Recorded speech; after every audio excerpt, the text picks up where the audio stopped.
Iran में मनाई जा रही ये खुशियां उस ऐतिहासिक करार के लिए हैं जो ईरान के लिए संजीवनी की तरह है।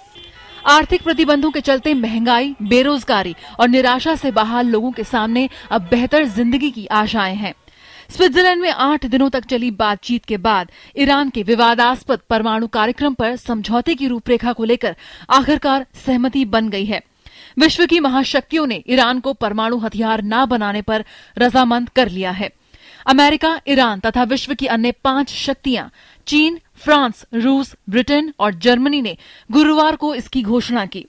ईरान के विदेश मंत्री ने देश के परमाणु कार्यक्रम वार्ता में भाग लेने वाले सभी सहभागियों का शुक्रिया अदा किया और आर्थिक प्रतिबंधों के जल्द ही हटने की संभावना जताई। यह स्पष्ट कर दिया गया है कि अगर दूसरा पक्ष अपने वायदे से पीछे हटेगा तो हम भी ऐसा कर सकते हैं। इसके तहत ईरान अपने यूरेनियम संवर्धन क्षमताओं में कमी लाएगा, जिसके बदले में उसके खिलाफ लगे प्रतिबंधों को चरणबद्ध तरीके से हटाया जाएगा। समझौते के तहत ईरान के परमाणु कार्यक्रम को सीमित करने पर जोर रहेगा, वहीं बदले में तेहरान पर लगे अंतर्राष्ट्रीय प्रतिबंधों में ढील दी जाएगी। ईरान अगले 15 साल के लिए अपने कम क्षमता वाले 10,000 किलो यूरेनियम के जखीरे को 300 किलो करने पर सहमत हो गया है। हेवी वाटर रिसर्च रिएक्टर के आधुनिकीकरण में एक अंतर्राष्ट्रीय साझा उपक्रम ईरान की मदद करेगा। आधुनिक तकनीकों के उपयोग के लिए IAEA की अनुमति ली जाएगी। इस समझौते को लेकर बनी सहमति पर दुनिया के बड़े मुल्कों ने खुशी जताई है। अमेरिका के राष्ट्रपति बराक ओबामा ने इस समझौते की सराहना की। Now let me re-emphasize, our work is not yet done. The deal has not been signed.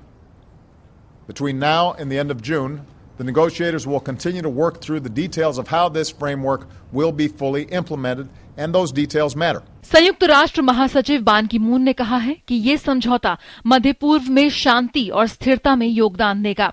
रूस ने भी समझौते की प्रशंसा की और फ्रांस ने इसे सकारात्मक कदम बताया और कहा कि अभी और बहुत कुछ किया जाना बाकी है।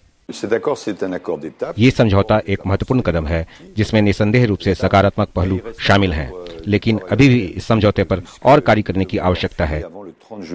इजराइल, जो लगातार इस करार का विरोध करता रहा है, उसने इस करार को खतरनाक बताया है। इस करार की पृष्ठभूमि में इजरायली प्रधानमंत्री बेंजामिन नेतन्याहू ने सुरक्षा मंत्रिमंडल के साथ अहम बैठक भी कर रहे हैं। This framework is a step in a very, very dangerous direction. It leaves Iran with an expansive nuclear infrastructure, not closing down not even one Iranian nuclear installation. It leaves Iran with thousands of centrifuges to continue enrichment, and it allows Iran to conduct research and development to build new and better centrifuges. Bharat ने इस समझौते का स्वागत किया है। विदेश मंत्रालय ने कहा है कि भारत ने हमेशा इस मुद्दे के शांतिपूर्ण समाधान का पक्ष लिया है। We see this as a significant step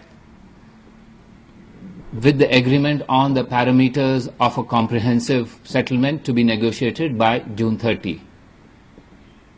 India has always maintained that the Iranian nuclear issue should be resolved peacefully by respecting both Iran's right to peaceful uses of nuclear energy, as also the international community's strong interest in the exclusively peaceful nature of Iran's nuclear program.